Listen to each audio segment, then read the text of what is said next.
मध्ये मित्रांनो, आपल्या YouTube चॅनलला सबस्क्राइब करा, बेल आयकॉनला ऑल प्रेस करा। अशाच नवनवीन व्हिडिओचं तुम्हाला नोटिफिकेशन पाहिजे असेल तर बेल आयकॉनला ऑल प्रेस करायला विसरू नका। तर शेतकऱ्यांच्या कर्जमाफीचा निर्णय नागपूरच्या अधिवेशनात होणार का, सविस्तर माहिती जाणून घेऊत। तर विधानसभा निवडणुकीच्या निकालानंतर देवेंद्र फडणवीस यांनी मुख्यमंत्री पदाची शपथ घेतली।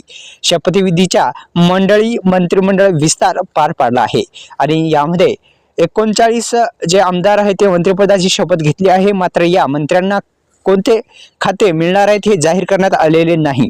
दरम्यान विधानसभा निवडणुकी दरम्यान महायुती सरकारने प्रचारादरम्यान जे आपल्या जाहीरनाम्यात शेतकऱ्यांची कर्जमाफी करू असं आश्वासन दिले होतं, तेच आश्वासनाचं पालन सत्ता स्थापन झाल्यानंतर नागपूरच्या पहिल्या अधिवेशनात होण्याची दाट शक्यता आहे आणि शेतकऱ्यांच्या कर्जमाफीचा निर्णय घेणार का असा प्रश्न आता शेतकऱ्यासमोर उपस्थित झालेला आहे।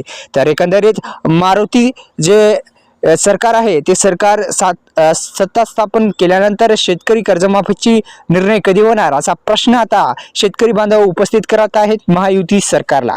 तर एकंदरीत आपल्या डिस्क्रिप्शन बॉक्समध्ये जे लिंक आहे त्याला नक्की व्हिजिट करा, तसेच आपल्या YouTube चॅनलला सबस्क्राइब करा, सविस्तर माहिती जाणून घेऊत।